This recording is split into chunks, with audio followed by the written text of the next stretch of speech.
Thank you for having me here. So my name is Chen Wang, and I'm CEO of Slush China. So before I start my personal story, so I want to ask you, actually, how many of you have heard of Slush? Hands up. All right, okay, it seems, if I'm too optimistic, but half of the room actually have heard at least of Slush. So what Slush is about, so Slush is a global platform, especially in Europe and in Asia, to connect the startups and investors and big corporates. And started from actually exactly 10 years ago, Slush was founded in Finland, and now it's really a global movement. And I am the first one actually to land in China to start the movement in China. Then my topic today, I want to share with you about how to start or create a global movement. I believe most of you here are startup founders or startup founders wannabe, right? To make a successful product or business, it's just like, let's think about Steve Jobs. One of the most successful things that he did was that he created a movement that people felt like they belonged to. And people felt like, I don't own an iPhone, I'm out of this movement, I'm out of this trend.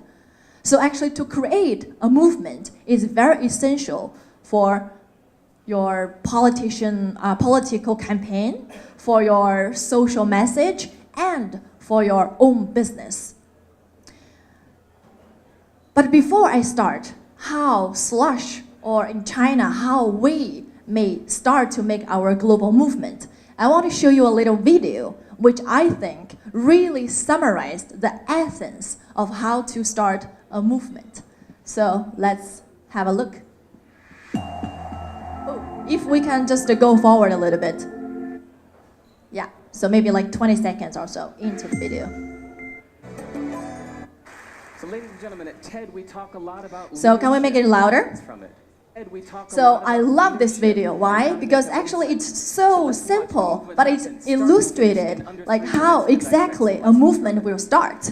So as you can see, this is like pretty crazy guy, like what you might meet in a park, right? Just topless and start dancing like crazy guy. And then now he has a friend, joining him, and he's interacting with that friend, whoever that might be. And now, there are two people, so that one person, the one loner, doesn't look so stupid anymore. And then, they are interacting and actually, just playing, and it seems like they have fun, right? The first follower is what transforms. And then, just as the speaker was saying, that the first follower really just turned this stupid, topless guy into a leader of two, at least. And what will develop here is truly amazing. Just look. Ooh, someone's standing up. No, he says again.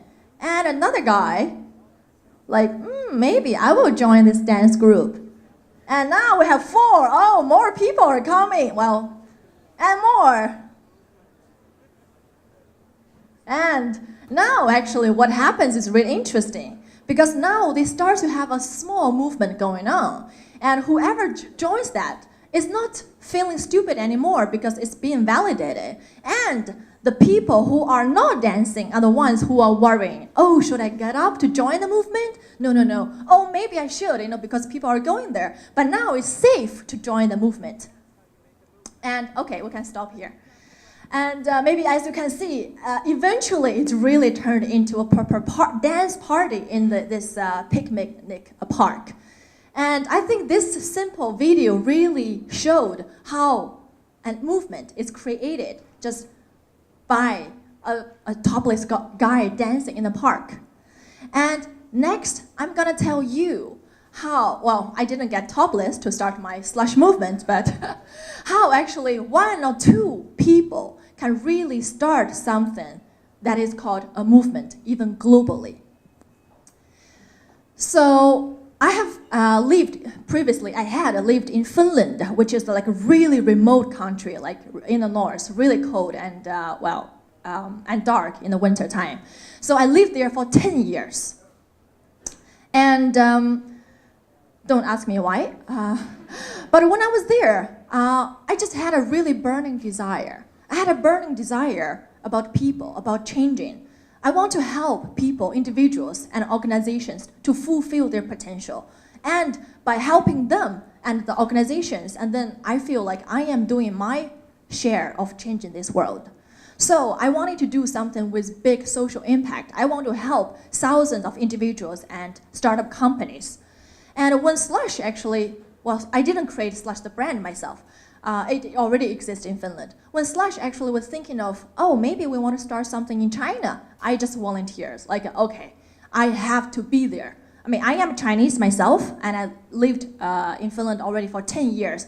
That is a perfect timing for me also to come back in China to fulfill my dream and also to show, or to challenge myself.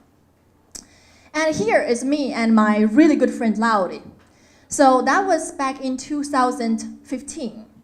The two of us felt like, okay, so nobody else dares to really take up this challenge. So let's just go for it. Let's just do it, right? And I created my own startup back in Finland, but I never actually tried to build a proper startup community, a startup event in my life before.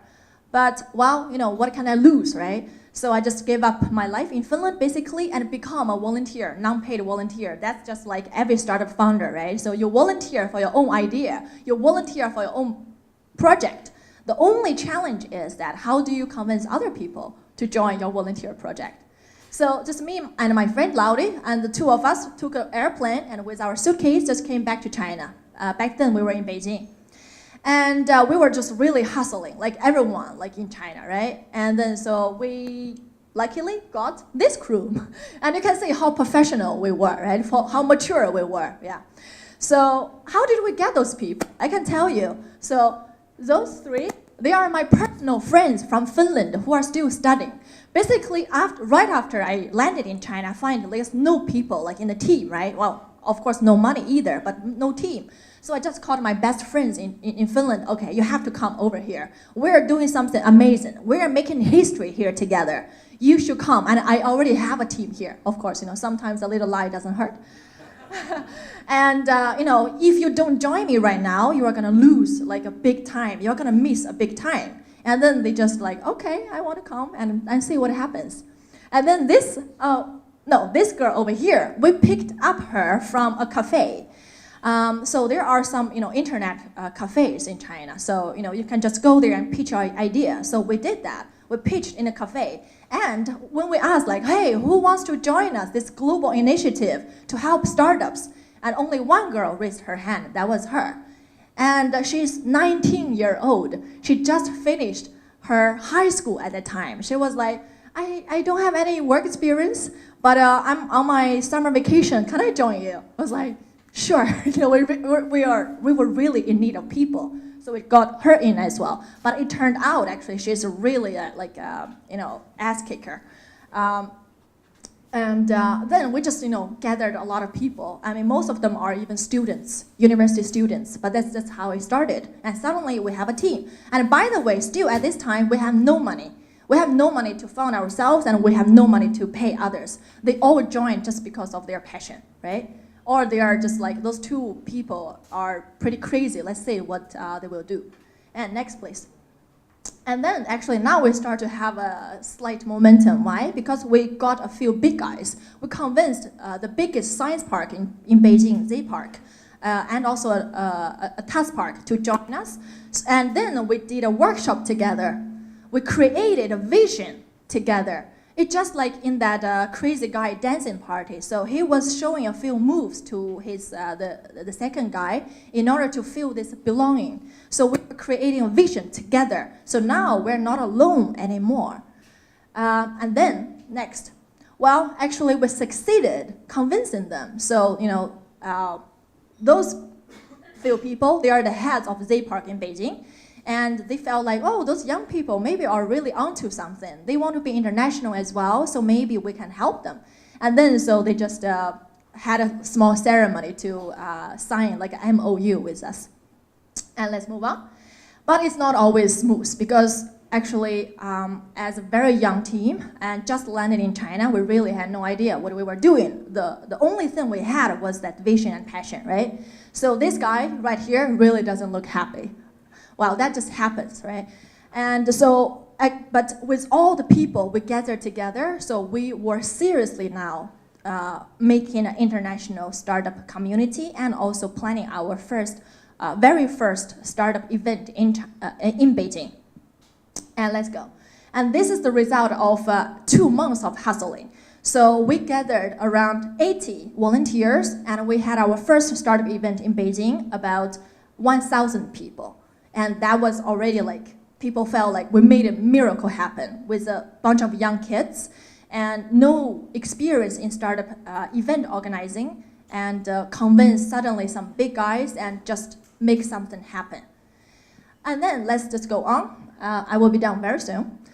This is like in 2017, and we grow like from 1,000 to 5,000 people. And by this time, we already have like 300 people of our volunteers as well. And let's go on. And this is that was 2016, then 2017. And by the way, we caught some really big guys' eye as well with what we are doing here in China. So this guy right here is the Prime Minister of Finland. So he was like, wow, you guys are doing a pretty awesome job, taking this, in China, which we all know is a very difficult market.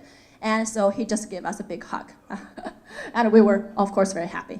And the next one, and then because of that as well, so we gathered even stronger team together. And we are partnering now with PwC and with Nokia, with some of the top brands in China. And this is our launching ceremony in May this year. And look at this. So this is this year. This just happened in September. So this year, we actually already made the largest startup event in Shanghai, including all the Delta region. And this year, we made a 12,000 people startup event. And we had around 1,000 startup companies in our database right now. And we are helping actually them to connect with the venture capital and also the big companies. And this actually is a picture of our volunteers. If you remember that first picture, just me with my friend Lauri, and now we have 800 people. 800 people starts to be a movement. Actually, more than 5,000 people applied to join us, but we only took 800. So it's just actually started. I landed in China 16th of August, and this happened last month. So, this month actually, still September. So just, within a very short period of time, you can really make a movement happen. For me, I didn't know anything about startup event and startup community. And I was 10 years away from China. Like many of you, I didn't know how to do business in China either. But it really shows that if you have the right vision, right people, and add some craziness, you can create a movement, a global movement. Just believe in yourself, believe in your idea. Be a little crazy. Well, you don't have to take off your shirt, but start dancing. Thank you.